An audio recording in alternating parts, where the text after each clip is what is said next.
of their information. The cell, RAG1 and 2, enzymes floating around have to decide where they want to cut and paste.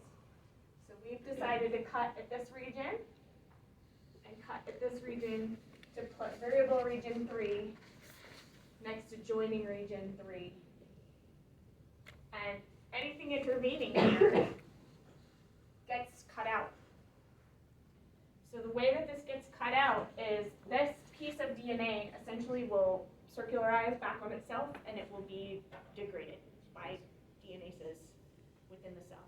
So we're going to chew up and recycle any pieces that aren't used, but we've sewn the chromosome back together to get the two pieces that we want. Now we can do transcription starting here and here to hook on to our constant region downstream. Yes? So, just so I'm understanding it correctly, part of the variability of for the various antibody combination that we have is that any of those can be started at any point and then ended. Yep. Okay. Right, so we can choose any variable one we want, plug that guy in, that's the one we're going to use, any joining region we want, and then of course in the light chain we only have one constant region to hook it onto, but we're mixing and matching, and you have a pool of 40 different variable regions to use. So lots of different choices. Yes? Can you clarify what an intervening sequence would be? So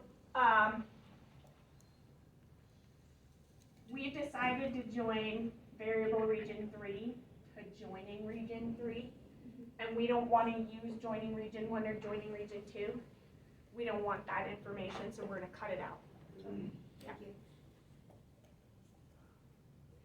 So there's a bunch of different examples of cutting and pasting to put these guys back together. The order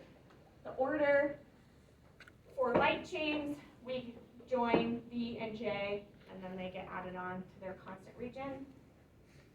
When we do heavy chains, we join D and J regions first.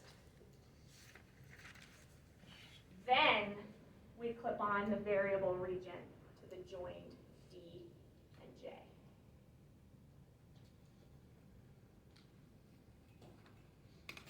Okay, so in this first step, we just decide to put this guy and this guy together. So these guys would get cut out and degraded. We've sewn it together. Now we have to decide which V we're going to use. We're using this V and this DJ. So this segment gets cut out and gets degraded to rearrange our chromosome to look like this. This is what we'll make our heavy chain transcript from. We're going to try to do translation. So we make a transcript. Then we're going to try to translate that protein, and we're going to see, does it make a viable heavy chain that can be inserted into a membrane that is functional? The protein works. So, our RAG genes are the things that do this, right? Recombination activating genes. Both proteins 1 and 2 are critical for the process. You need both. And there are lots of other accessory proteins that help with the stabilization, unwinding, uncoiling, the sealing it back up. But these are enzymes that are common to DNA replication and DNA repair mechanisms. Yes? So what would make the transcript not viable? We have cut and pasted two regions together, and an enzyme like TDT came in and added nucleotides and changed the reading frame. So we got something that was goofy. There's lots of different places where even when we're cutting and pasting at known regions and sticking them back together, where variability can be introduced when we're sewing everything back together, and it can do things like mess up the reading frame. So this gives us a better three-dimensional picture of how the enzymes do this. Again, we're showing DNA like it's naked, like it's completely rolled out, like ladder, like two tracks. That's not how it exists when this process is happening. The DNA is still associated with histones. Histones have been moved out of the way, but it still has intrinsic three-dimensional structure. Like, it's never completely naked. And so what this shows us is that the way we're going to zip these two pieces together in real life, in real stereochemistry inside the nucleus, actually works out a lot easier than it looks in this linear diagram, right? So when we're looking at this and you're like, you chopped out this region and this region's way over here, who pulls it all back together again? That's not how it works.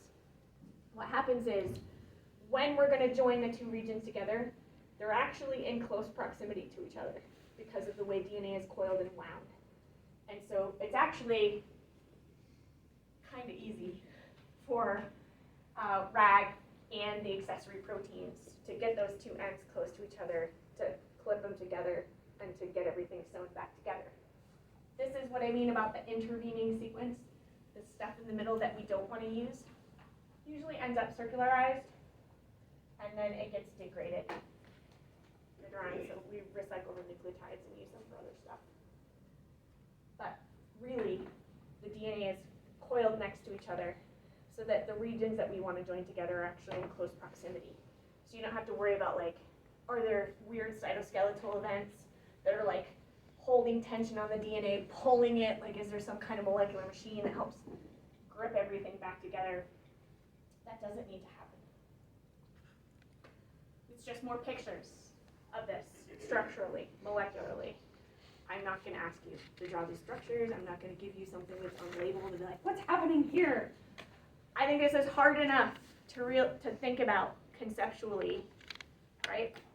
So I've added these pictures because I know some of us are visual and we are thinking, DNA is never linear. It's always coiled up and it's twisted and there's proteins and stuff. How is this actually, right? Like, how is this happening in real life? It helps me sometimes to think about the three-dimensional structures. It helps me sometimes to think about the actual chemistry, right? Like, so how is the 5' to 3' bond going to be made here? This shows us.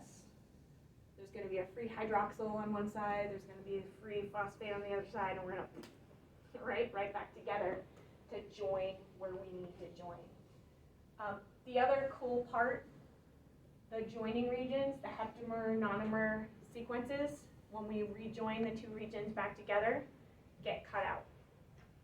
So if I back up, right, see how there's the yellow signal sequence, the brown signal sequence, those get chopped out and removed, right, and degraded, and that's showing us here again, like, well, how? You're going to have a free hydroxyl group here, free phosphate group here. These can actually circularize back onto themselves, allowing the two ends to clip and allowing this piece to be degraded later on. There's a whole bunch of step-by-step drawings here that tell us about how the cutting, how the pasting comes back together. I like this picture because it reminds us that sometimes when we cut, different cutting effects can happen. Sometimes we're going to have underhangs, overhangs, blunt ends. We've got to sew the pieces back together again. Overhangs help because usually there's some piece of overlap. We're going to find an A, a T, we're going to find a way to make it work. But sometimes it doesn't exist. Sometimes special enzymes like TDT, Artemis, other guys have to come in here and either cleave off some of the overhang or add new nucleotides where they don't exist. This also introduces variability that we can't account for in the math, right? So the 40 times the 40 times the, right? Like thinking about, okay, that gives me a million some odd combinations, but I can make billions of antibodies. Why? How can I make billions? Well, sometimes the way that the heavy chains and the light chains get joined back together is also random because there are random enzymes that can come in and cut and add and change reading frames. Sometimes that makes a viable product, sometimes it makes an inviable product. But this randomness also adds to the variability that we get in antibody and TCR production. So there's an example here of how overhangs work. There's also an example here that tells us about non-templated. So this would be TDT. Randomly adds some nucleotides in here to allow this joint to happen. Will it work out? We have to make a transcript. We have to try to translate that transcript and see, do we make a viable protein that folds the right way, that can be made and inserted into a membrane? We also have to test it even more by seeing, can we add a light chain onto it? Will it still work? So this process is labor intensive.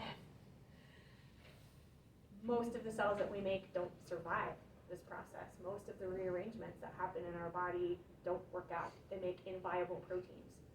When either the heavy chain or the light chain are inviable, the cell is forced to undergo apoptosis. So the only end game, the only way we get a B cell out that produces functional antibody is it's made it through all of these tests and checks and balances just to see if it will work. This again shows us how information can be encoded within the genome, and this just adds to the complexity. Sometimes information is encoded in different directions in our genes, and this explains how, if information is coded in an opposing direction, how do you get everything back in the right direction so that you can make a viable transcript, so that you can make a viable protein. This shows us that when you do the rejoining, right, so here's a V that reads left to right, but here's a V that reads right to left. What if we want to join that with a J that reads left to right? How is this going to happen? What's going to happen is when we join the two ends back together, we're going to make a coil, we're going to make a loop. So that what happens is this guy gets looped over in the correct direction so that it gets hooked up in the right direction, reading with the next subunit piece. So essentially, think about this piece of DNA. I'm going to coil it over. Now 3 is going to be behind us, but V2 is pointing in the right direction. And I'm going to chop and hook V1, up with J2. So, right, it's a 3-dimensional coil, it's a 3-dimensional string, and I can coil it around, I can wind it around to get all the information in the right direction that I want it to be. Again, this is just another neat thing to think about. It's not a question that I'm going to try to dig into on an exam or anything, but it's something to think about. Okay, when we come back, I'm going to start thinking about all of the events that allow for the variability that we make, and how is the timing of those events? How is it planned out? How does the cell organize? When and how to do this? Thanks very much. I hope you have a warm rest of the week.